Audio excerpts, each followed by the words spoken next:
Shattering the Narrative, Part 2, today on Locked On A's.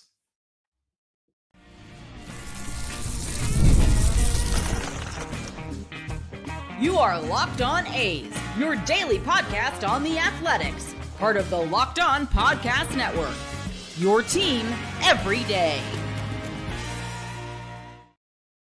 Welcome to Locked On A's, part of the Locked On Podcast Network, where it is your team every day. I am your host, Booney, one name. Thank you for making Locked On A's your first listen of the day. I'm from the Bay Area, and I've been a diehard A's fan since 1981. I'm here to bring you a real fan's take, covering everything from Oakland to Sacramento to Las Vegas. This is the place for A's fans to get the latest game breakdowns, team news, and more. This is where the passion of the fans take center stage. We are free and available wherever you get your podcast, including YouTube. And please do me a favor and hit that subscribe button wherever you are following the show. I want to get one thing straight with everybody watching. What I'm about to say is my opinion. It's based on facts reported, documented, and available for anyone willing to do the work. This doesn't make me right, and it doesn't make you wrong. If you want to form a real opinion on something, I believe you need the full story in order to do so. Not just one side that we have been told for quite some time.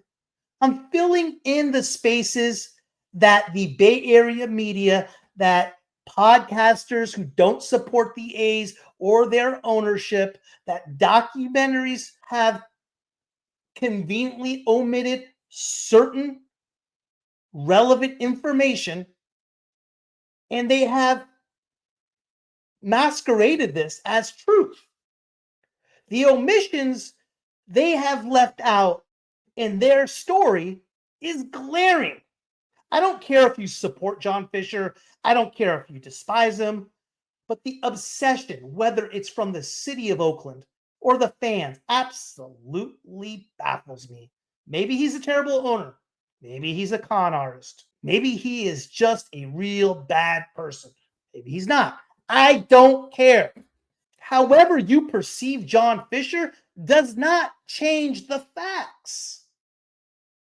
If I have missed something in anything I say, if my facts are incorrect, or I mistakenly omit something to support my narrative, tell me.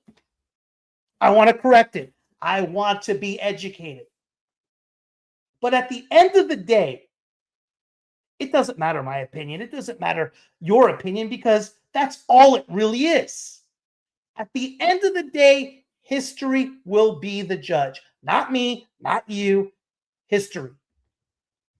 For years, the prevailing narrative has been that the Oakland A's ownership never truly intended to keep the team in Oakland, and that the city itself bears no responsibility for their departure.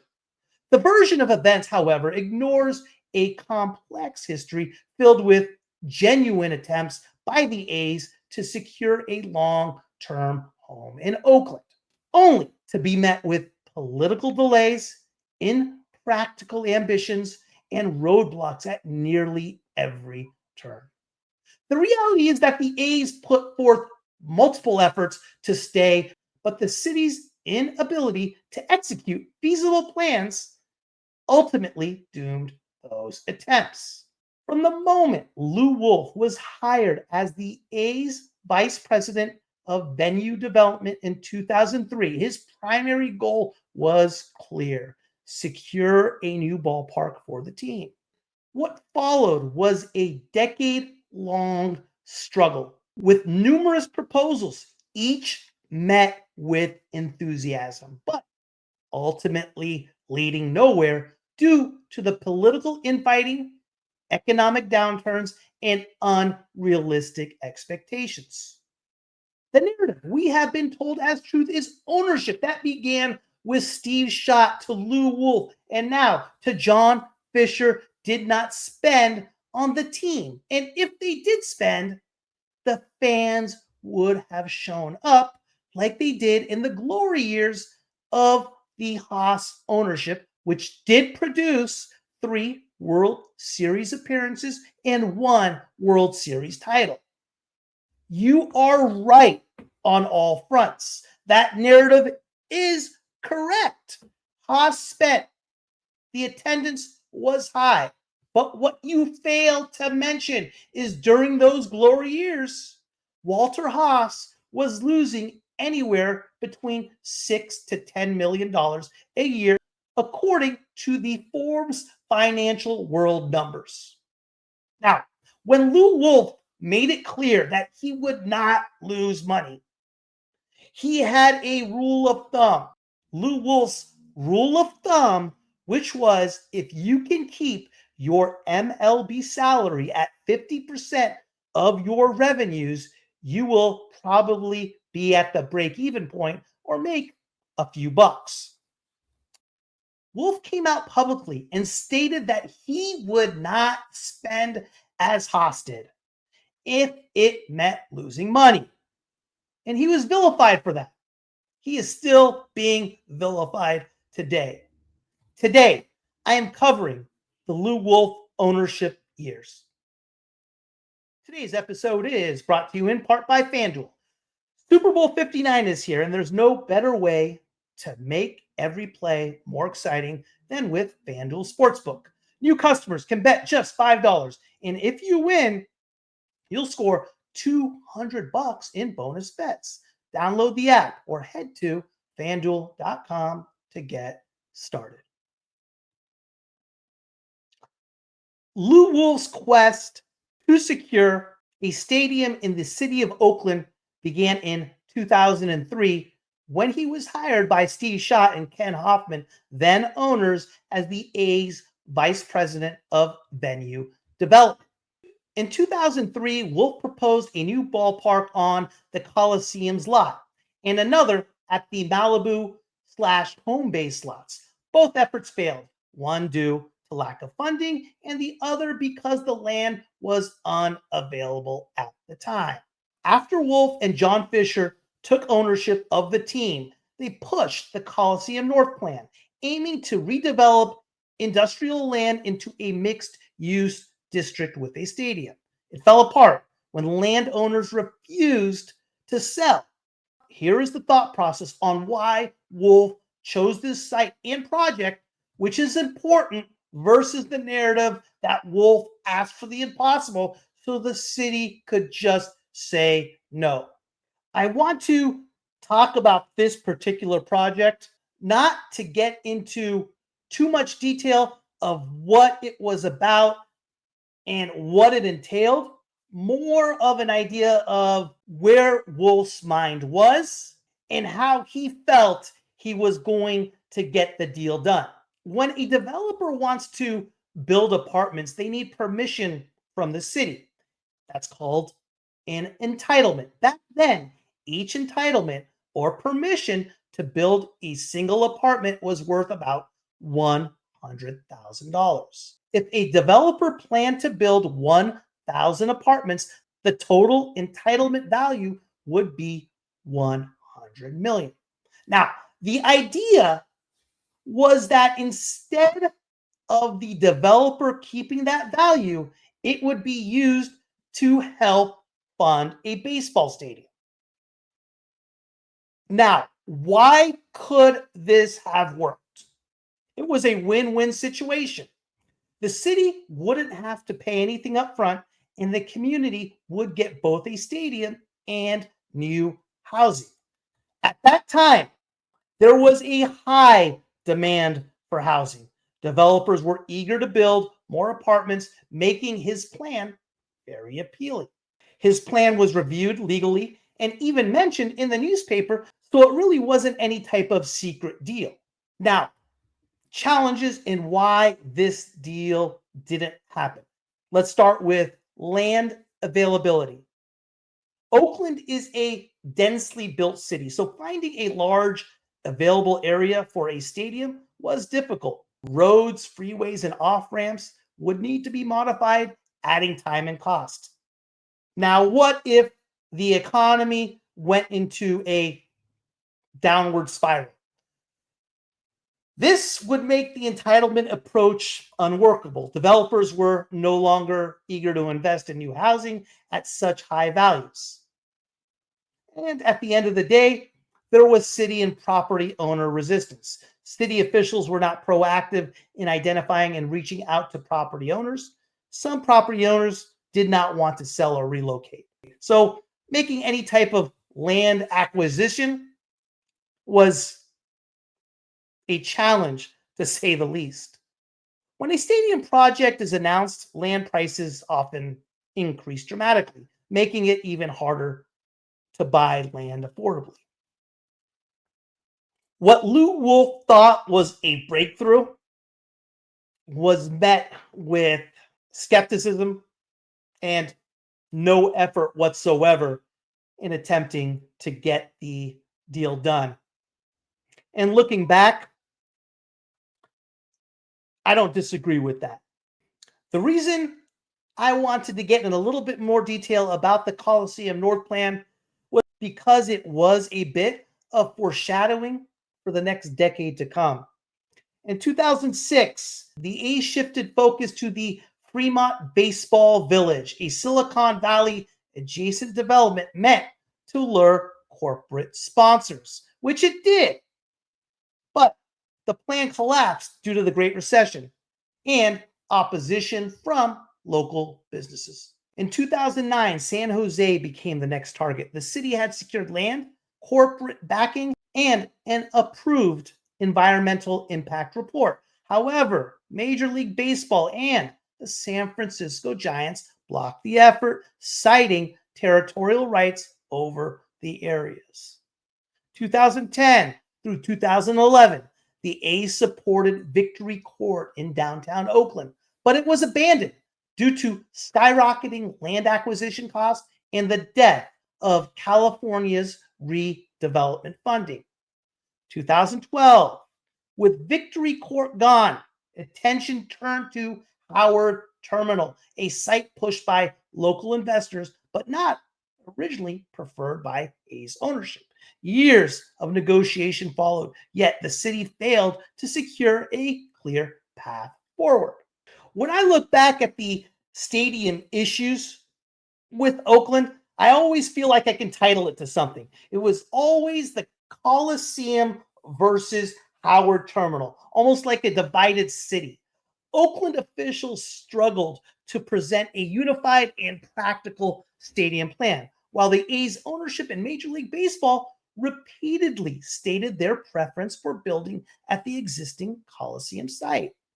Oakland city leadership, most notably Mayor Gene Kwan, continued to push the Howard Terminal location, despite clear signs that it was not viable. According to Alameda County Supervisor and Coliseum Authority Vice Chair Larry Reed, MLB explicitly stated they did not support Howard Terminal. Team owner Lew Wolff was aligned with MLB, stating that he preferred the Coliseum location over Howard Terminal. Despite knowing this, Kwan continued to promote Howard Terminal, creating confusion and delays in the negotiation process. Oakland's Coliseum City project was touted as the solution to keep both the A's and Raiders, but it was with uncertainty. The city introduced various high-profile investors, including the Crown Prince of Dubai and Colony Capital's Tom Barrack, as potential backers. However, these investors had their own agendas. Tom Barrack, who was involved in multiple stadium projects, sought controlling ownership in an MLB or NFL team, not just to fund a stadium. His involvement was contingent on securing a major stake in the team. The mention of international investors sounded impressive, but did not translate into concrete financial commitments. The lack of secured funding made the Coliseum City plan unreliable. Beyond the site dispute and financing uncertainty, Oakland's leadership failed to take decisive action. There was a lack of a clear decision maker.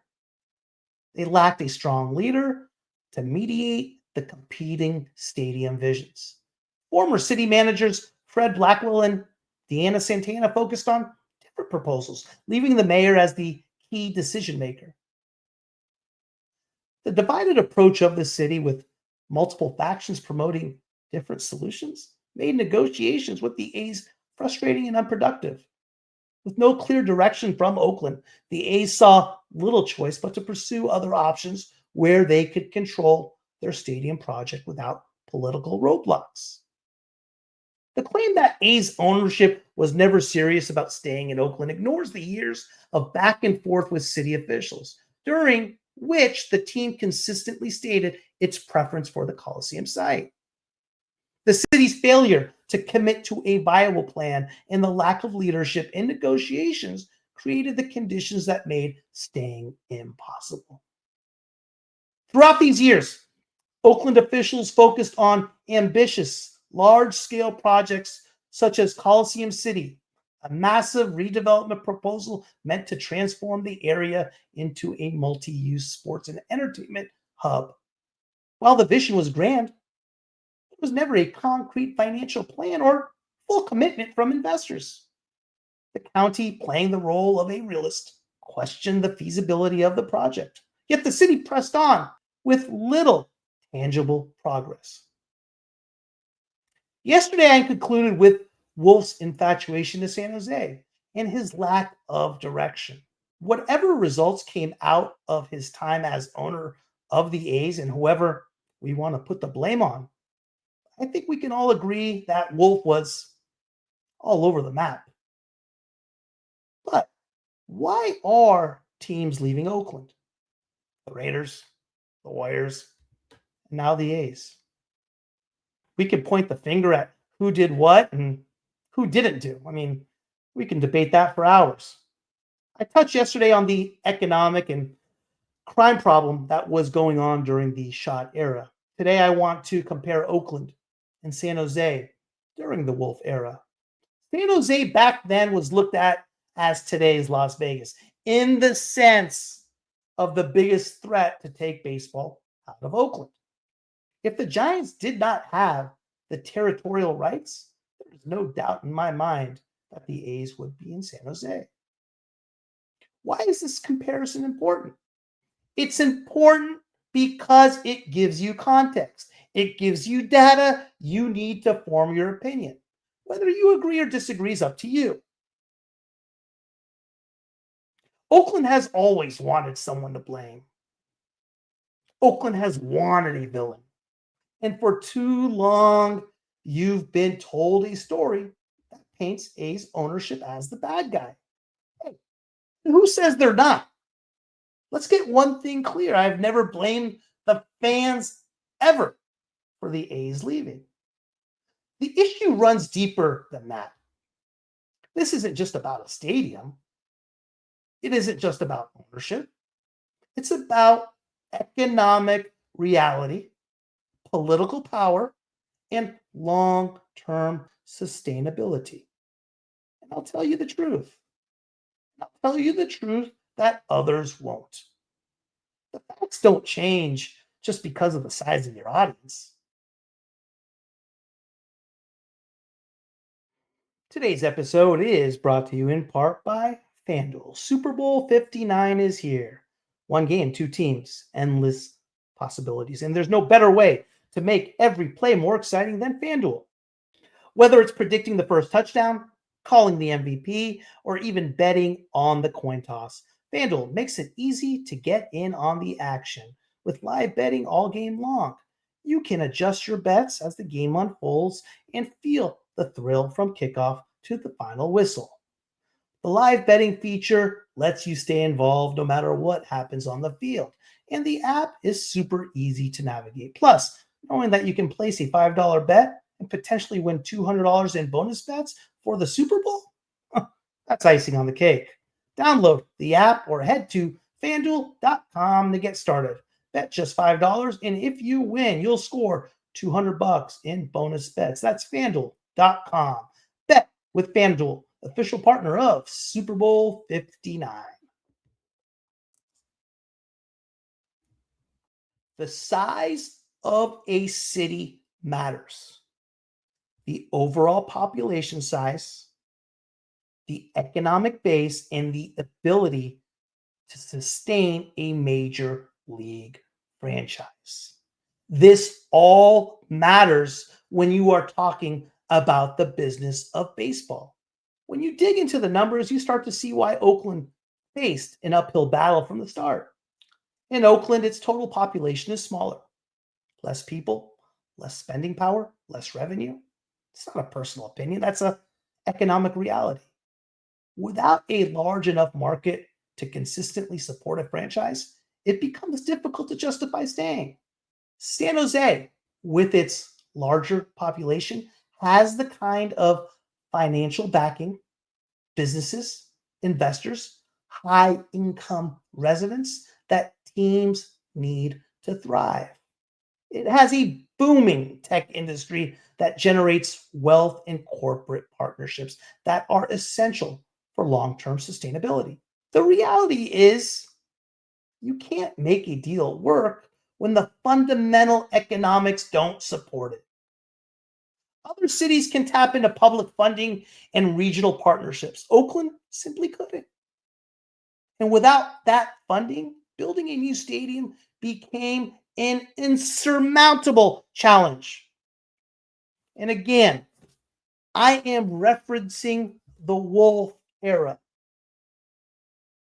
Oakland has less population than other Bay Area cities, which means less power to push through big developments like a ballpark.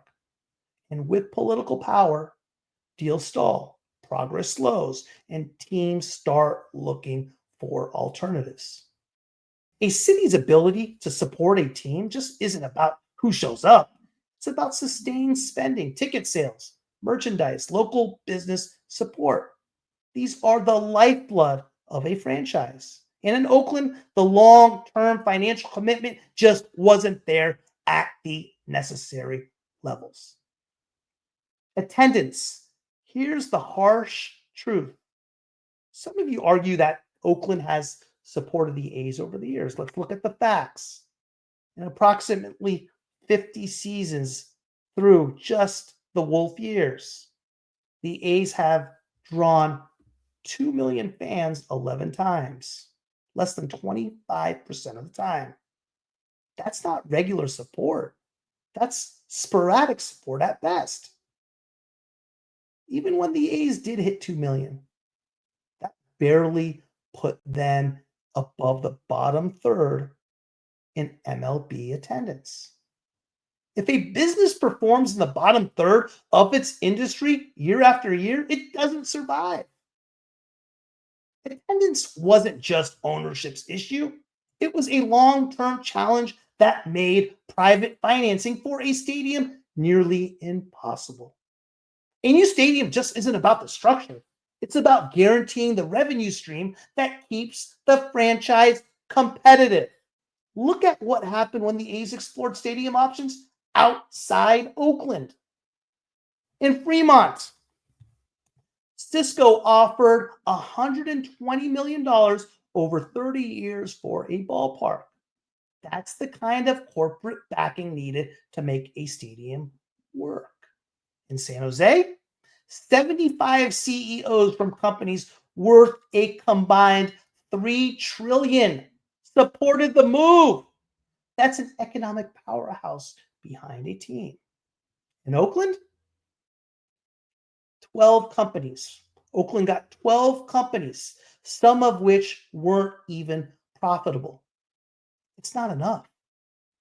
That's never going to be enough. Corporate sponsorship matters.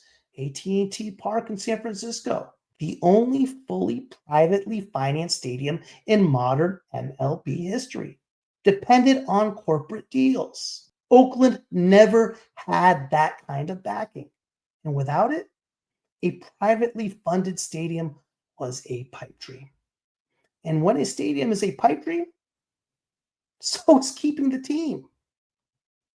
You can claim ownership all you want, but at the end of the day, the conditions to keep the team simply didn't exist. No serious corporate backing, no consistent attendance numbers, no urgency in delivering a stadium deal that actually worked, no commitment from the city to do what was necessary to keep a professional sports franchise. If keeping the A's was truly a priority, city leaders would have found a way. Other cities have done it.